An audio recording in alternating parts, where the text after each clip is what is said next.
سرے محشر گواہی کا نہ کوئی مسئلہ ہوگا، سرے محشر گواہی کا نہ کوئی مسئلہ ہوگا، کہ سرے محشر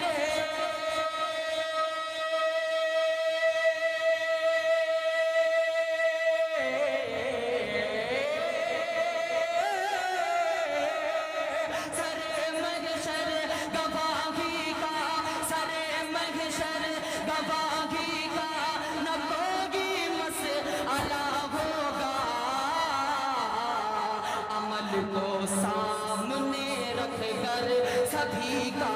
فیصلہ ہوگا، عمل کو سامنے رکھ کر سبھی کا فیصلہ ہوگا۔ آئیے میرے دوستو، اب میں جو لوگ باہر گھوم پھر رہے ہیں ادھر ادھر ہوٹلوں میں، قبر خانوں میں ادھر ادھر چائے نوشی کر رہے ہیں، ان سے میری گزارش ہے کہ اب وقت کی قلت دامنگیر اور ایک ایسی عظیم شخصیت کو میں مدعو کرنے کی کوشش کر رہا ہوں جن کے بیان سنتے ہی آپ کے سینہ کے اندر ایک دینی حمیت کا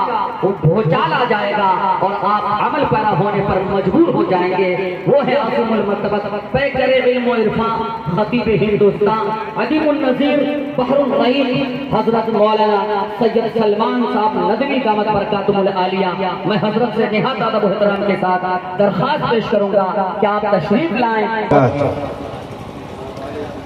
الحمدللہ رب العالمین والصلاة والسلام على سید المرسلین محمد وآلہ وصحبہ اجمعین، اما بعد، ان الدین عند اللہ الاسلام۔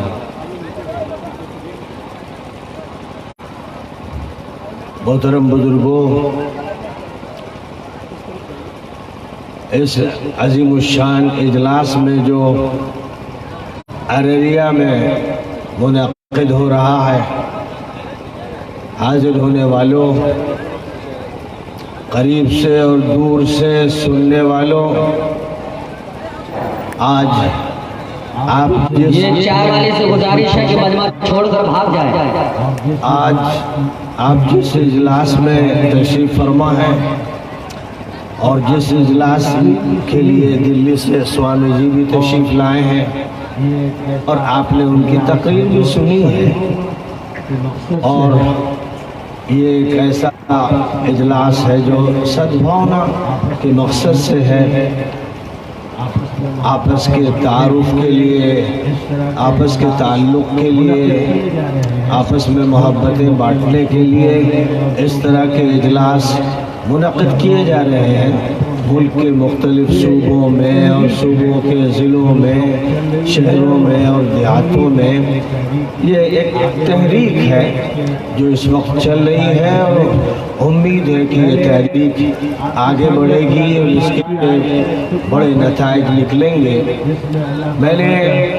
آپ کے سامنے قرآن پاک کی آیت کا ایک ٹکڑا پیش کیا ہے جس میں اللہ فرماتا ہے ان الدین عند اللہ الاسلام، دین اللہ کے نزدیک یہ ہے کہ اللہ کے سامنے، ایشور کے سامنے، پرمیشور کے سامنے اپنے کو حوالے کر دیا جائے، اس کے سپرد کر دیا جائے،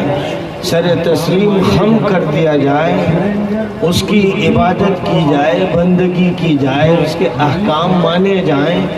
surrender to the will of God. جو مالک ہے، جو ہمارا خدا ہے، جو اللہ ہے، جو پرمیشور ہے، اس کی مرضی کے سامنے سر جھکا دیا جائے اور اس کو تسلیم کیا جائے کہ وہی کریٹر ہے، پیدا کرنے والا ہے، وہی ہماری حفاظت کرنے والا ہے، وہی ہمیں کھانا دینے والا، پانی دینے والا ہے، آکسیجن دینے والا ہے۔ وہی ہے جس نے سورج کو روشن کیا ہے، چاند کو چاندنی عطا فرمائی ہے، وہی ہے جس نے سمندر کو بھی بنایا ہے اور خشکی کو بھی اور پہاڑوں کو بھی، وہی پودے اگاتا ہے، طرح طرح کے جاندار اسی نے پیدا کیے ہیں۔ ہم کریٹر نہیں ہیں، ہم تو جو اللہ کی اور پرمیشور کی، ایشور کی کریشن ہے، جو اس کی تخلیق ہے، اس نے جن چیزوں کو پیدا کیا ہے ہم بھی ان میں ایک ہیں۔ اور ہمارے بارے میں یہ بات کہی جاتی ہے کہ ہم اشرف المخلوقات ہیں، یعنی جتنی بھی مخلوقات ہیں، جتنی بھی چیزیں اللہ نے پیدا کی ہیں، ان میں سب سے زیادہ عزت اللہ نے انسان کو دی ہے۔ اور انسان کو یہ مقام عطا کیا گیا ہے اس لیے کہ جو مانوتا کا مقام ہے، انسانیت کا مقام ہے، ہیومینٹی کا مقام ہے، اس کو سب سے زیادہ اہمیت حاصل ہے۔ انسان کو جو مقام دیا گیا ہے اس کا اس سے اظہار ہوتا ہے کہ جتنے بھی اپوسلس اور میسنجرز اور پروفٹس اور دودھ جنہیں کہتے ہیں، جتنے بھی اس دنیا میں آتے رہے وہ سب انسان تھے، اور انسانوں کے لیے وہ میسج لائے، انسانوں کے لیے سندیش لائے، انسانوں کے لیے ایک پیغام لے کر آئے۔ اور ایشور اللہ مالک لارڈ اور گاڈ کے درمیان اور تمام انسانوں کے درمیان انہوں نے یہ کام انجام دیا کہ جو بھی اللہ ان سے کہتا تھا وہ لوگوں تک اس کو پہنچاتے تھے، اور خاص طور پر اس بات سے شروع کرتے تھے کہ وہ اللہ ایک ہے اور صرف اس کی پوجا کرنی ہے۔ پوجا مٹی کی نہیں ہوتی، لکڑی کی نہیں ہوتی، دریا کی نہیں ہوتی، درخت کی نہیں ہوتی، اس پرمیشور کی ہوتی ہے، اللہ کی ہوتی ہے۔ وہ چونکہ ہمارا خالق بھی ہے، پیدا بھی کیا ہے، اور مالک بھی ہے، اور وہی ہمارا معبود ہے، یعنی اسی کی عبادت کرنی ہے، وہی ہمیں رزق دے رہا ہے، اور زندگی اسی کے ہاتھ میں ہے، اور موت اسی کے ہاتھ میں ہے، اور وہی ہے جو بیماری سے شفا دیتا ہے، وہی ہے جو ہمارے لیے بارش برساتا ہے، ہماری زندگی کے انتظامات کرتا ہے۔ اس لیے اسی کا حق ہے، اسی کا حق ہے کہ اس کے سامنے سر جھکایا جائے، اس کی عبادت کی جائے، اس کے لیے نماز پڑھی جائے، اس کے لیے روزہ رکھا جائے، اس کے لیے حج کیا جائے، اور اس کے حکم کے مطابق ہم اپنی زندگی اکیلے رہنے کی ہو یا شادی بیاہ کی زندگی ہو، فیملی لائف ہو، ہم سماج کی زندگی گزار رہے ہیں، ہر حالت میں ہمیں اپنے مالک کی بات ماننا ہے، اور اس کو جاننا ہے کہ مالک کی بات کیا ہے، اس کی تحقیق کرنا۔ کہیں ایسا نہ ہو کہ ہم سپرسٹیشنز میں مبتلا ہو جائیں، خرافات میں، غلط خیالات میں، ہمارے دماغ میں بہت سی باتیں بیٹھ جائیں جو افسانوی ہیں، کہانیاں ہیں، قصے ہیں، غیر حقیقی باتیں ہیں، وہ دماغ میں نہ بیٹھ جائیں، کیونکہ عام طور پر جو لوگ قصہ گو ہوتے ہیں، افسانے سناتے ہیں، کہانیاں سناتے ہیں، وہ ہر طرح کی کچی پکی بات بیان کرتے ہیں، اور اس کا نتیجہ یہ ہوتا ہے کہ بہت سے دماغوں میں وہ ایسی معلومات داخل کر دیتے ہیں جو آتھینٹک نہیں ہوتی ہے، جو مستند نہیں ہوتی ہے، اور اس کے نتیجے میں انسان علم سے دور ہٹتا چلا جاتا ہے، لاجک سے دور ہٹ جاتا ہے، اور جہالت میں مبتلا ہو جاتا ہے، اور یہ جہالت پھر اس سے بہت سے غلط کام کرواتی ہے۔ اس لیے سب سے پہلے جو پروفٹس کا اور میسنجرز کا اور پیغمبروں کا کام رہا ہے کہ وہ انسانوں کو اللہ سے، مالک سے، ایشور سے، پرمیشور سے جوڑتے ہیں۔ وہ کہتے ہیں اے لوگوں، اپنے مالک کو پہچانو، اپنے خالق کو پہچانو، اپنے حاکم کو پہچانو، جو رزق دے رہا ہے اسے پہچانو، جس نے یہ زمین بنائی ہے، یہ پہاڑ بنائے ہیں، یہ سمندر بنائے ہیں، جس نے ستارے اور سیارے بنائے ہیں، پلینٹس بنائے ہیں، سٹارز بنائے ہیں، گیلیکسیز بنائی ہیں، اس کو جانو، اور اس کو جان کر اس کی عبادت کرو۔ یہ بات ہے جو فرمائی گئی ہے، اسی کو ہم کہتے ہیں الاسلام۔ الاسلام جو ہے، اسلام نام کا جو دھرم ہے، اس کا مطلب یہ نہیں ہے کہ خاص شکل اختیار کر لی جائے، خاص روپ دھار لیا جائے، اور مسلمان ہونے کا مطلب گوشت کھایا جائے، اور مسلمان ہونے کا مطلب خاص قسم کے تہوار منائے جائیں۔ یہ اصل نہیں۔ اصل بات یہ ہے کہ surrender to the will of God, پرمیشور کی مرضی کی کے مطابق اپنے کو ڈھال لینا، اپنے کو حوالے کر دینا، اس کے ساتھ اپنا تعلق رکھنا، اس سے محبت کرنا، اور جب اس کی محبت ہوگی اور اس کی عظمت ہوگی، اس کا احترام ہوگا، تو پھر اس کے بعد وہ خود یہ کہتا ہے الخلق عیال اللہ واحب الخلق الی اللہ انفعهم لعیاله۔ جتنے بھی مخلوق ہیں، جتنے بھی انسان ہیں، جتنے بھی مانو ہیں، جہاں بھی ہیں، یہ سب ایسے ہیں جیسے اللہ کا پریوار ہو، یہ ایسے ہیں جیسے اللہ کی اولاد ہو، یہ ایسے ہیں جیسے اللہ کا کنبہ اور خاندان ہو۔ الفاظ جو بولے گئے ہیں وہ عیال کے، یعنی یوں سمجھیے کہ یہ سب کے سب اللہ کا کنبہ ہے۔ حالانکہ ظاہر ہے کہ اللہ کی کوئی اولاد نہیں ہے، اس کا کوئی بچہ نہیں ہے، اس کا کوئی باپ نہیں ہے، وہ تو اس پوری دنیا کو پیدا کرنے والا ہے۔ اسی نے جانور بھی بنایا، انسان کو بھی بنایا، اور زمین کو بھی، اور پوری اس کائنات کو بنایا۔ وہی ہے جو سنسار کا پیدا کرنے والا ہے، اور اس کے حکم سے ہر چیز ہوتی ہے۔ وہ اس کے حکم کا حال یہ ہے کہ انما امرہ اذا اراد شیئا ان یقول له کن فیکون۔ اس کا معاملہ یہ ہے کہ وہ کسی چیز کو پیدا کرنا چاہتا ہے تو کہتا ہے ہو جا، وہ چیز ہو جاتی ہے۔ جس چیز کا وہ ارادہ کر لے اور جس چیز کو پیدا کرنے کا فیصلہ کر لے وہ پیدا ہو جاتی ہے، اور جس چیز کی موت کا فیصلہ کر لے اس کی موت ہو جاتی ہے۔ موت ڈاکٹر کی بھی ہوتی ہے، اور حکیم کی بھی ہوتی ہے، اور وزیر اعظم کی بھی ہوتی ہے، اور وزیر اعلیٰ کی بھی ہوتی ہے، اور کمانڈر ان چیف کی بھی ہوتی ہے۔ سب کی موت ہوتی ہے، کیونکہ کوئی اپنا مالک نہیں، اپنی جان کا مالک نہیں ہے، تو پھر اور کسی چیز کا مالک کیا ہوگا؟ مالک اللہ ہے، شہنشاہ اللہ ہے، حکمران اللہ ہے، طاقت والا اللہ ہے، پیدا کرنے والا اللہ ہے۔ اور جب ہم اللہ کہتے ہیں تو ہمارے عربی زبان میں اور قرآن میں جو لفظ اس ذات کے لیے استعمال کیا گیا، ہم وہ لفظ بولتے ہیں، اور ہمارے جو سناتن دھرمی ہیں وہ پرمیشور کہتے ہیں، ایشور کہتے ہیں، اور اسی طرح اس کے سلسلے کی جو باتیں ہیں، جو الفاظ ہیں، ان کا استعمال کرتے ہیں۔ اور الفاظ کے بدلنے سے کہ کوئی لاٹ کہہ رہا ہے، یا کوئی گاڈ کہہ رہا ہے، یا کوئی مثلاً الوہیم کہہ رہا ہے، کوئی اللہ کہہ رہا ہے، اس سے حقیقت نہیں بدلتی۔ حقیقت بہرحال ایک ہے، اس کو تبدیل نہیں کیا جا سکتا ہے۔ تو پھر یہ بات یاد رکھنا چاہیے کہ جب ہم یہ کہتے ہیں قرآن کے الفاظ میں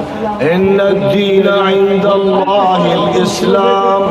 دین و دھرم نام ہے اس کا کہ الاسلام کو قبول کیا جائے، اور الاسلام کا مطلب ہے کہ پرمیشور کی بات مانی جائے۔ تو آپ مجھے بتائیے کہ سناتن دھرم والے اس کے علاوہ کیا کہتے ہیں، کیا کہہ سکتے ہیں؟ جو ویدوں کا حوالہ دیتے ہیں، یا گیتا کا حوالہ دیتے ہیں، یا اپنشد کا حوالہ دیتے ہیں، یا پرانوں کا حوالہ دیتے ہیں، کتابیں متعدد ہیں، اور کوئی اپنی اصل شکل میں ہے، کوئی اپنی اصل شکل میں نہیں ہے، ٹرانسلیشنز ہوئے ہیں، ان کے اندر بھی بہت کچھ تبدیلیاں بھی ہوئی ہیں، لیکن اتنی بات بہرحال طے ہے کہ پرمیشور ایک، ایشور ایک، اللہ ایک، لارڈ ایک۔ تو اس اعتبار سے جب ہم یہ کہتے ہیں کہ اسلام کے معنی یہ ہے کہ ایشور کی بات مانی جائے 100%، اللہ کی بات مانی جائے، اللہ کے سامنے سر جھکایا جائے، جب یہ معنی ہے تو ہر سناتن دھرمی ہمارے ساتھ کھڑا رہتا ہے۔ ہر سناتن دھرمی کو یہی کہنا پڑتا ہے، کیونکہ سناتن دھرم یہی ہے اور اسلام بھی یہی ہے۔ ہمیشہ سے ہے اور سناتن دھرم کا مطلب وہ ہمیشہ سے مذہب دھرم چلا آ رہا ہے. ظاہر ہے کہ اللہ ہمیشہ سے ہے اور اللہ نے چیزوں کو پیدا کیا تو جب سے چیزیں وجود میں آئیں اور انسان وجود میں آیا تو سناتن دھرم یہ کہتا ہے کہ اس میں یہی بات ہوئی کہ وہ مالک وہ ایشور ایک ہے اور اس نے سب کو پیدا کیا. اور ہم بھی کہتے ہیں کہ اسلام جب سے یہ کائنات ہے اسلام ہے، یعنی ہر چیز اس مالک کے تابع ہے. سورج اس کے حکم سے اپنی آربٹ پر گردش کر رہا ہے اور جو اس کا سولر سسٹم ہے اس پورے سولر سسٹم کو لے کر چل رہا ہے. یہ زمین جو ہے یہ اپنے آربٹ پر ایک طرف چکر لگا رہی ہے اور ساتھ ہی ساتھ سورج کے گرد بھی اس کا چکر ہو رہا ہے. اور ایک لونر سسٹم ہے، چاند بھی اپنے آربٹ پر اپنے مدار پر گردش کر رہا ہے اور زمین کے گرد وہ چکر لگا رہا ہے. کون ہے جو یہ کام کر رہا ہے؟ ظاہر ہے کہ کوئی انسان نہیں، کوئی وزیر اعظم نہیں، کوئی صدر جمہوریہ نہیں، کوئی سائنسدان نہیں، کوئی بڑے سے بڑا میتھ کا ماہر نہیں. سب کے سب اس زمین پر ہیں اور سب کا حال یہ ہے کہ بس انتظار کرتے ہیں کہ اس کا کرم ہو، بارش ہو جائے، اس کے کرم سے زمین میں پودے اگائیں، اس کے کرم سے دانے نکل آئیں اور اس کے کرم سے اور اس کے فضل سے درختوں میں پھل آ جائیں. یہ انتظار ہے کاشتکار کو، یہ انتظار ہے ان تمام لوگوں کو کہ جن کو پیداوار کی فکر ہے اور پیداوار کو زیادہ سے زیادہ وسیع کرنے کی فکر ہے. یہ انتظار ہے وزیر اعظم کو. مودی جی بھی اسی انتظار میں بیٹھے اور اس کے بعد نتیجے بھی اسی انتظار میں اور یوگی جی بھی اسی انتظار میں. سب بندے ہیں، اللہ کے عاجز بندے ہیں. ان کے پاس کوئی طاقت نہیں، ان کے پاس قوت نہیں، ان کے پاس زندگی کا سامان نہیں، ان کے پاس موت کا سامان نہیں، ان کے مالک کے پاس سب کچھ ہے. اور جیسے ایک معمولی اور غریب انسان کا مالک اللہ ہے، ایشور ہے، ویسے ہی وزیر اعظم کا، صدر جمہوریہ کا اور چیف جسٹس کا جتنے بھی ہیں عہدیدار سب بندے ہیں، سب سلیو ہیں. ان کا مالک بھی اللہ ہے. اور سناتن دھرم اور اسلام اس طرح جا کر مل جاتے ہیں کیونکہ جب بھی بات ہوگی اوریجن کی بات ہوگی، جب بھی بات ہوگی اس کی کہ کیسے سلسلہ مانوتا کا چلا، کیسے انسان وجود میں آیا، ہیومینٹی کا سلسلہ کہاں سے شروع ہوا. آدم اور حوا کو سب سے پہلے اللہ نے پیدا کیا اور پیدا کرنے کے بعد ان سے ہی انسانوں کا سلسلہ چلا ہے. جتنے بھی انسان ہیں وہ کالے ہو یا گورے ہو، وہ یورپینس ہو یا ایشین ہو، وہ امریکن ہو یا آسٹریلین ہو یا افریقن ہو، وہ کیسے ہی ہو، وہ سب کے سب بہرحال اوپر جا کر آدم سے اور حوا سے جن کو ببلیکل لٹریچر میں ایڈم اور ایو کہا گیا ہے. ببلیکل لٹریچر میں ان کو ایڈم اور ایو کہا گیا ہے. تو ایو کا مطلب حوا اور ایڈم سے مراد آدم. تو ہر زبان کا جو پروننسیشن ہوتا ہے اس میں فرق ہوتا ہے. عربک پروننسیشن آدم ہے اور ببلیکل پروننسیشن ایڈم ہے، اور عربک جو پروننسیشن ہے وہ حوا ہے اور ببلیکل جو پروننسیشن ہے وہ ایو ہے. تو اس اعتبار سے حقیقت ایک ہے اور تمام انسانوں کا جو اصل ڈی این اے ہے وہ ایک ہے. ہمارے موہن بھاگوت جی کہتے ہیں کہ صاحب انڈیا کے جو لوگ ہیں ان کا ڈی این اے ایک ہے. جی نہیں، موہن بھاگوت جی جو امریکہ کے ہیں، جو افریقہ کے ہیں، جو آسٹریلیا کے ہیں، سب کا ڈی این اے ایک ہے. یعنی وہ ڈی این اے جس کا تعلق ہیومینٹی کی اوریجن سے ہے. انسان پہلا انسان کون تھا اور وہ جو انسان تھا کیا وہ لوہے کا بنا ہوا تھا، پیتل کا بنا ہوا تھا، لکڑی کا بنا ہوا تھا؟ جی نہیں، وہ انسان ہڈیوں کا تھا، گوشت کا تھا، پوست کا تھا، اس کے بھی برین تھا، اس کے بھی دھڑکتا دل تھا. اور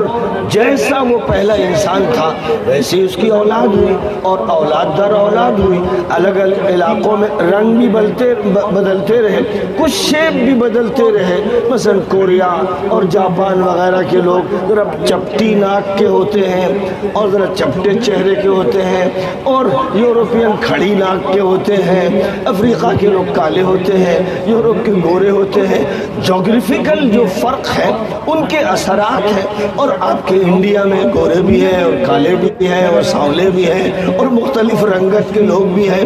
اور ہر طرح کی شیپ کے اور شکل کے لوگ آپ کو انڈیا میں مل جائیں گے۔ کیرلا میں کچھ شکلیں ہیں اور کشمیر کی شکلیں کچھ اور ہیں اور آپ کے بہار کی کچھ اور ہیں۔ بہرحال بہت سی نسلیں ہیں، لیکن یہ ساری نسلیں اوپر جا کر ایڈم اور ایو سے مل جاتی ہیں، اور اس اعتبار سے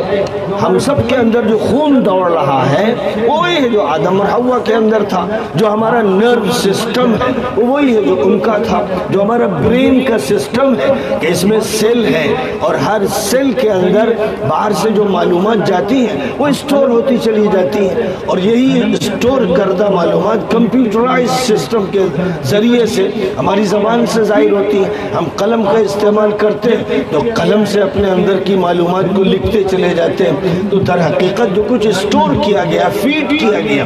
آپ کو اگر یہ فیڈ کیا گیا ہے کہ ہندوتو اصل ہے اور ہندو ہے اور یہاں ہندو رہے اور یہاں آرین رہے، اور یہ مثلا انسانوں میں کوئی جو ہے بھگوان کے سر سے پیدا ہو گیا، کوئی پیٹ سے پیدا ہو گیا، کوئی ران سے پیدا ہو گیا، کوئی پیر سے پیدا ہو گیا، اگر یہ فیڈنگ ہے تو آپ یہی بولیں گے، آپ کے منہ سے یہ فیڈنگ نکلے گی، یعنی جب بھی آپ پلے کا بٹن دبائیں گے تو جو کچھ بھی اسٹور کیا تھا اور ریکارڈ کیا تھا وہی پلے ہوگا۔ یہ نہیں ہو سکتا ہے کہ آپ نے ہندی پڑھائی اور جب پلے کیا تو عربک لینگویج سامنے آنا شروع ہو گئی، اور آپ نے کسی بچے کو انگلش میڈیم اسکول میں پڑھایا اور پلے کا بٹن جو دبایا تو وہ فرینچ بول رہا ہے، وہ چائنیز بول رہا ہے، یہ نہیں ہوگا۔ ابھی آپ نے دیکھا کہ سوامی جی بات کر رہے تھے، بڑی اچھی باتیں کر رہے تھے، انہوں نے قرآن پڑھا، انہوں نے اسلام کی چیزیں پڑھی، انہوں نے محمد صلی اللہ علیہ وسلم کے بارے میں پڑھا اور اللہ کے بارے میں پڑھا، لیکن ظاہر ہے کہ ان کی جو لینگویج ہے اور اس کا جو بیک گراؤنڈ ہے، اس بیک گراؤنڈ میں وہ پروننسیشن ویسا نہیں کر سکتے جیسا میں کر رہا ہوں۔ مثلا میں نے قرآن پاک بچپن سے پڑھا اور اس کو یاد کیا اور عربی زبان کو سمجھا اور انگریزی سیکھی اور کچھ ہندی سیکھی اور اردو سیکھی اور فارسی سیکھی اور ملکوں کا سفر کیا، تو اللہ نے یہ موقع دیا کہ میرا جو کمپیوٹر ہے اس کمپیوٹر میں فیڈنگ ہے، اور وہ فیڈنگ مذہبوں کے مطالعے کی بھی ہے۔ میں نے سناتن دھرم کو پڑھا، میں نے جین مذہب کو پڑھا، میں نے بدھزم کو پڑھا، میں نے کنفیوشس کی تعلیمات کو پڑھا، میں نے شنتو دھرم جو جاپان میں اس کے بارے میں پڑھا، اور میں نے پارسی مذہب کے بارے میں پڑھا۔ دنیا میں جتنے بھی مذاہب ہیں بڑے بڑے مذہب ان کے بارے میں پڑھا، اور ہر 3 سال پر جو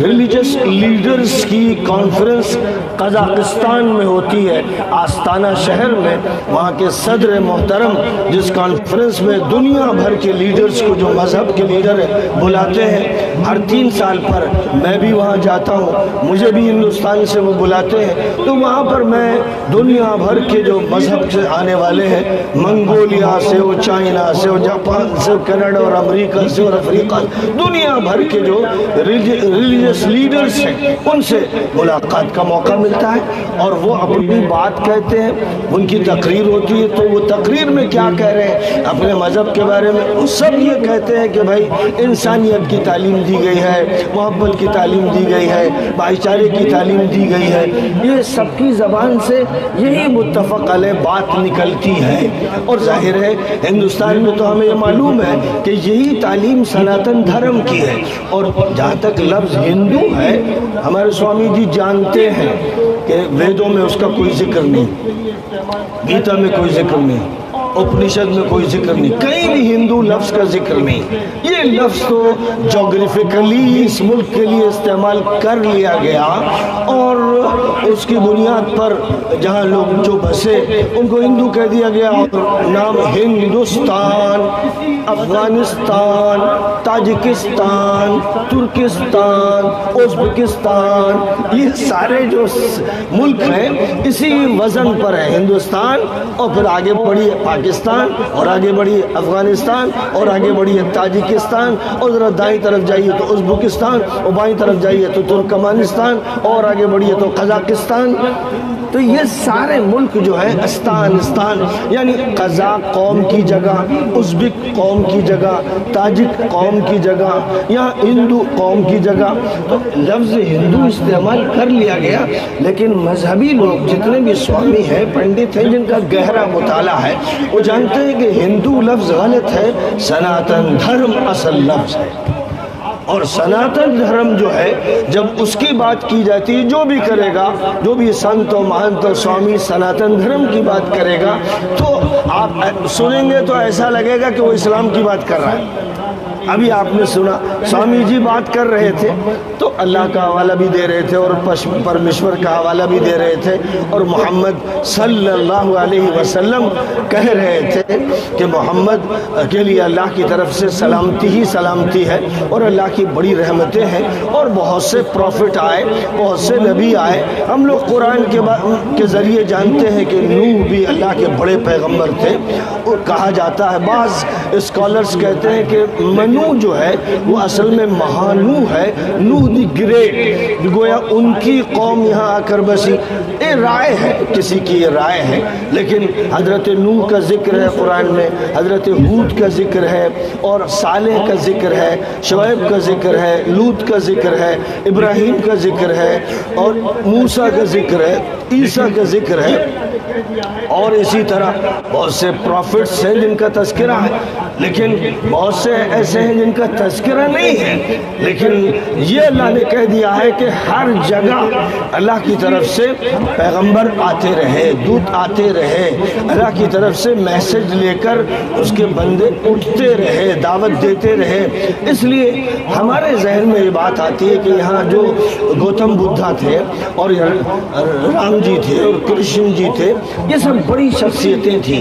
اور ایسا لگتا ہے کہ اللہ تعالیٰ نے ان کو یہ موقع دیا تھا کہ یہ ریفارم کا کام کریں اور صحیح بات قوم تک پہنچائیں. اسی لیے جو بھی ہمارے یہاں کے بڑے اہل علم ہیں، جن کے پاس بڑی نالج ہے، انہوں نے گوتم بدھا کی بڑی تعریف کی ہے، رام چندر جی کی بڑی تعریف کی ہے، رام کرشن جی کی بڑی تعریف کی ہے، اور پھر گرو نانک کی بھی تعریف کی ہے، اور ساتھ ہی ساتھ حضرت معین الدین چشتی رحمۃ اللہ علیہ، حضرت قطب الدین بختیار کاکی رحمۃ اللہ علیہ، حضرت بابا فرید الدین گنج شکر رحمۃ اللہ علیہ، حضرت نظام الدین اولیاء رحمۃ اللہ علیہ، بہار کے حضرت شیخ یحییٰ شرف الدین رحمۃ اللہ علیہ، اور کتنے اللہ والے ہیں کہ جنہوں نے اپنے اپنے دور میں اصلاح کا کام کیا، ریفارم کا کام کیا، اور انہوں نے جو کام کیا اسی کی میراث آج ہمارے پاس ہے. اس سلسلے کے جو لاسٹ پروفٹ ہے، یہ ہمارا عقیدہ ہے، اور سناتن دھرم کے لوگ بھی جانتے ہیں، وہ بھی جانتے ہیں کہ آخری جو پیغمبر ہیں وہ محمد صلی اللہ علیہ وسلم ہیں، اور وہ وہی بات کہنے آئے جو ان سے پہلے دوسرے پیغمبروں نے کہی، اور اللہ کی طرف سے جو بھی سندیش لے کر آئے، انہوں نے جو بات کہی کہ اے لوگوں، اے انسانوں، سب کے سب مل کر اللہ کی عبادت کرو، پرمیشور کی پوجا کرو، اس کے سامنے سر جھکاؤ. وہی ہے جو دے رہا ہے، وہی ہے جس کے ہاتھ میں تمہاری قسمت ہے، وہی ہے جو تمہیں ترقی دے سکتا ہے، اولاد دے سکتا ہے، وہی ہے جو تمہیں امتحان میں کامیاب کر سکتا ہے، کھیتی دے سکتا ہے. اس کے علاوہ کوئی نہیں، کوئی نہیں. کسی کے اندر یہ طاقت نہیں کہ بارش برسا دے، کسی کے اندر یہ طاقت نہیں کہ زمین سے پودے اگا دے، کسی کے اندر یہ طاقت نہیں ہے کہ زلزلے کو روک دے، اور کسی کے اندر یہ طاقت نہیں کہ سونامی آئے تو اس پر ہاتھ ڈال دے اور اس کو آگے نہ بڑھنے دے. کسی میں طاقت نہیں. انسان اپنی بے بسی کا بار بار مشاہدہ کرتا ہے، اپنی آنکھوں سے دیکھتا ہے کہ وہ بے بس ہے. جب کسی مریض کو آپ دیکھتے ہیں کہ اس کی سانسیں اکھڑ رہی ہیں، اور آپ بلاتے ہیں ڈاکٹر کو اور طبیب کو اور حکیم کو اور عملیات کرنے والے کو، اور آپ دیکھتے ہیں کہ کوئی بھی کام نہیں آ رہا ہے. ایک وقت تھا کہ کام آ رہے تھے، لیکن جب وہ وقت آ جاتا ہے جو اللہ نے طے کیا ہے ہر شخص کی زندگی کا، کسی کے لیے 20 سال میں، کسی کے لیے 50 سال میں، کسی کے لیے 70-80 سال میں، جو وقت طے کر دیا ہے اس کے بارے میں فرمایا اذا جاء اجلهم فلا يستأخرون ساعة ولا يستقدمون. فرمایا کہ جب مقررہ وقت کسی کا آ جاتا ہے تو ایک قدم نہ آگے بڑھ سکتا ہے نہ پیچھے ہٹ سکتا ہے. ہر شخص کی عمر اللہ کے یہاں طے ہے. اس نے طے کر دیا ہے کہ کون کتنے سال، کتنے مہینے، کتنے دن، کتنے گھنٹے، کتنے منٹ، کتنے سیکنڈ جیے گا. یہ ایک حقیقت ہے، اور اس حقیقت کو ہم دیکھتے ہیں، اپنی آنکھوں سے دیکھتے ہیں. آپ کبھی یہ سمجھتے ہیں کہ فلاں کے حالات ایسے ہیں کہ یہ جیے گا نہیں، وہ جیتا ہے 10 سال. اور کسی کے بارے میں سمجھتے ہیں ہٹا کٹا ٹھیک ٹھاک ہے، ابھی اچھی طرح کھا پی کے سویا تھا، صبح ٹٹولتے ہیں تو اس کی جان جا چکی ہوتی ہے. تو جس کے بارے میں آپ یہ سمجھتے ہیں کہ یہ جیے گا، اس کی موت کا پیغام آ جاتا ہے. جس کے بارے میں یہ سمجھتے ہیں کہ مرے گا، اس کی زندگی کے لیے اللہ کا انتظام ہو جاتا ہے. تو یہ سب اختیار میں ہے اللہ کے. یہی بات سب سے کہنا ہے. دلی میں جو گدی پہ بیٹھے ہیں ان سے بھی کہنا ہے، اور بہار میں یا کسی صوبے میں جو گدی پہ بیٹھے ہیں ان سے کہنا ہے کہ کبھی فرعون مت بننا، کبھی نمرود مت بننا، کبھی قوم پر ظلم مت کرنا، کبھی یہ مت سمجھنا کہ تم طاقت والے ہو، کبھی یہ مت سمجھنا کہ قسمت تمہارے ہاتھ میں ہے. جب تمہاری موت کا فرشتہ آئے گا تو تمہارا کوئی ڈاکٹر کام نہیں آئے گا. یہ بات سب کو معلوم ہو جانا چاہیے، اور جو سناتن دھرم سمجھتے ہیں وہ اس حقیقت کو جانتے ہیں. اس لیے صحیح معنی میں جو مندر میں لگے ہیں اور دھیان کر رہے ہیں، گیان کر رہے ہیں، اور کتابیں پڑھ رہے ہیں، اور سوچ وچار میں لگے ہیں، وہ سچے لوگ ہیں. اسی طرح مسجد میں جو عبادت کر رہا ہے اور اللہ سے لو لگا رہا ہے، سجدہ کر رہا ہے، دعا مانگ رہا ہے، سچا انسان. اسی طرح گردوارے میں بھی جو اللہ سے لو لگا رہا ہے، اللہ سے تعلق قائم کر رہا ہے، یا کسی چرچ میں جو لاٹ کے ساتھ تعلق قائم کر رہا ہے، یہ سچے لوگ ہیں اور ان کا احترام ہونا چاہیے. اور پوری قوم کو چاہیے کہ وہ ان کے ساتھ اچھا سلوک کرے، ان کی عزت کرے، ان کا احترام کرے، اور ان کی صدا پر لبیک کہے. اور سب لوگ مل کر تمام انسانوں کے اندر جو برائیاں جڑ پکڑ رہی ہیں، ہمارے نوجوان آوارہ ہو رہے ہیں. مجھے بتائیے کون آوارہ کر رہا ہے؟ مجھے بتائیے کہ نوجوانوں کو آوارہ کون کر رہا ہے، کون بگاڑ رہا ہے، کون کرپشن میں مبتلا کر رہا ہے؟ مجھے بتائیے کہ لڑکیوں کو کون ننگا کر رہا ہے، کون برہنہ کر رہا ہے، کون نچوا رہا ہے، اور کون ان کے ذریعے سے نوجوانوں کو گمراہ کر رہا ہے؟ کون ہے وہ میڈیا والے ہیں، وہ غلط ایجوکیشن دینے والے ہیں، وہ غلط پولیٹکس اختیار کرنے والے ہیں، وہ اپنی طاقت کا غلط استعمال کرنے والے ہیں. وہ نوجوانوں کو بگاڑتے ہیں، ان کو نشہ پلاتے ہیں، وہ شراب کو عام کرتے ہیں، وہ ڈرگس کو پھیلنے دیتے ہیں، وہ گندی فلمیں دکھاتے ہیں. ہر نوجوان، ہر لڑکا اور لڑکی موبائل کے ذریعے ہالی ووڈ اور بالی ووڈ کے چکر میں پڑے ہیں، جہاں شیطانوں کا بسیرا ہے، جہاں ابلیس کی حکومت ہے، جہاں پر یہ بات طے کی گئی کہ انسانوں اور انسانوں کے درمیان بے حیائی عام کر دی جائے، شرم چھین لی جائے، عورتوں کا دوپٹہ اتار دیا جائے، انہیں ننگا کر کے نوجوانوں کو بھڑکایا جائے، اور ان کے سیکسول جذبات کو بے قابو کر دیا جائے، تاکہ یہ دیوانے اور پاگل ہو جائیں، کسی کی عزت لوٹیں، کسی کا دوپٹہ کھینچیں، کسی کے کمرے میں گھسیں، کہیں چوری ڈکیتی کریں. اس معاشرے کو بگاڑنے والی مجرم ظالم حکومت ہوتی ہے، جن کے ہاتھ میں وسائل ہیں، جن کے ہاتھ میں ٹی وی اسٹیشن ہے، جن کے ہاتھ میں ریڈیو اسٹیشن ہے، جن کے ہاتھ میں فلم کی دنیا ہے،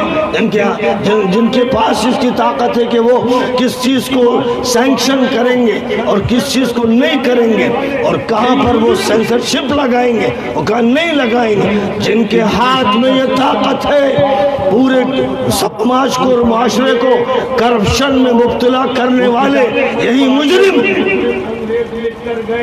ضرورت ہے کہ ایجوکیشن کا سسٹم پاک ہو، صاف ستھرا ہو، وہ پڑھائیے جس میں نفرت نہ ہو، وہ کتابیں مت پڑھائیے جو مجرم انگریز لکھ کر گئے، ان کی پالیسی ڈیوائیڈ اینڈ رول کی تھی، جنہوں نے ہندوؤں مسلمانوں کو لڑایا، جنہوں نے بدھسٹوں اور ہندوؤں کو لڑایا، جنہوں نے سکھوں اور ہندوؤں کو لڑایا، جنہوں نے دلتوں برہمنوں کو لڑایا، جنہوں نے ایک ذات کو دوسری ذات کے خلاف، ایک پارٹی کو دوسری پارٹی کے خلاف اور ایک آبادی کو دوسری آبادی کے خلاف بھڑکایا، وہ مجرم انگریز تھے۔ خدا کی لعنت ہو ان مجرموں پر جن کو اس ملک سے نکال کے باہر کر دیا گیا۔ تو اب کون ہے ان کے ایجنٹ؟ کون ہے ان کے ایجنٹ جو ڈیوائیڈ اینڈ رول کی پالیسی اختیار کر رہے تھے؟ مجھے بتائیے وہ کون ایجنٹ ہے؟ ابھی بھی جو اسکول میں یہی پڑھا رہے ہیں کہ تاریخ جو تھی بڑی زہریلی تھی، اور انہوں نے یہ ظلم کیا اور انہوں نے یہ ظلم کیا اور انہوں نے یہ مندر توڑ دیا اور انہوں نے وہ گردوارہ توڑ دیا۔ یہ کون ہے جو یہ سب پڑھا کر زہر عام کر رہا ہے؟ ننھے منھے معصوم بچوں کو گنہگار بنا رہا ہے، ان کے دلوں کے اندر نفرت ڈال رہا ہے۔ وہ ٹیچر، وہ نصاب اور کورس بنانے والے، وہ کتابوں کے لکھنے والے، وہ انسان جو تشدد پھیلانا چاہتے ہیں، نفرت پھیلاتے ہیں، اسی کی سیاست کرتے ہیں، اسی کی تعلیم دیتے ہیں، اور چینل پر جو اینکر بٹھاتے ہیں، پیسے دیتے ہیں، ان کو پیسے دیتے ہیں اینکرز کو، لڑکیوں کو اور لڑکوں کو، جن کا کام یہ ہوتا ہے کہ بھڑکاؤ، خوب بھڑکاؤ، ایک دوسرے پہ چڑھاؤ اور ایک دوسرے کو ملزم بتاؤ، اور ان پر طعن و تشریح کرو، الزامات کی بوچھار کرو، جواب صحیح نہ دینے دو، انصاف کی بات نہ کرنے دو۔ یہ کہاں ہو رہا ہے؟ کون ہے جو اس کی اجازت دے رہا ہے؟ کون ہے جس نے آگ لگوائی؟ کون ہے جو اس آگ کو پھیلا رہا ہے؟ کون ہے جو مذہب کے نام پر دھرم سنسد میں کہتا ہے کہ مسلمانوں کو کاٹ کے پھینک دو؟ کون ہے یہ مجرم اور خطا کار؟ کیوں نہیں ایسا ہوتا کہ مندر سے سوامی سنت اور مہنت، مدرسوں سے علماء، مسجدوں سے امام اور خطیب، اور گردوارے سے ہمارے سکھ بھائی، اور چرچ سے کرسچنز، اور سینیگاگ سے جیوز، سب لکھ لیں باہر کہ چلو ہم لوگ گاؤں گاؤں چلیں گے مل کر،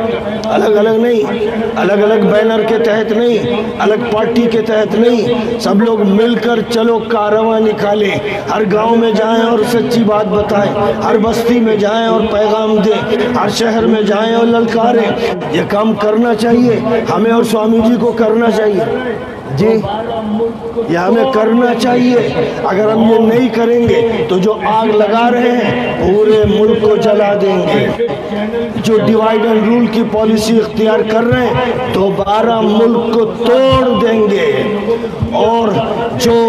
ایسی تعلیم دے رہے ہیں اور ایسی فلمیں بنا رہے ہیں اور ایسے چینل چلوا رہے ہیں جو دلوں کو پھاڑ دیں اور دماغوں میں فساد بھر دیں اور لوگوں میں دوریاں پیدا کر دیں، یہ اس ملک کو بیچ ڈالیں گے، یہ اس ملک میں آگ لگا دیں گے، یہ اس ملک کو ذلیل کر دیں گے، یہ اس ملک کی ساری عزت پامال کر دیں گے۔ یہ مجرم اور خطا کار ہیں، ان کو پہچاننا ضروری ہے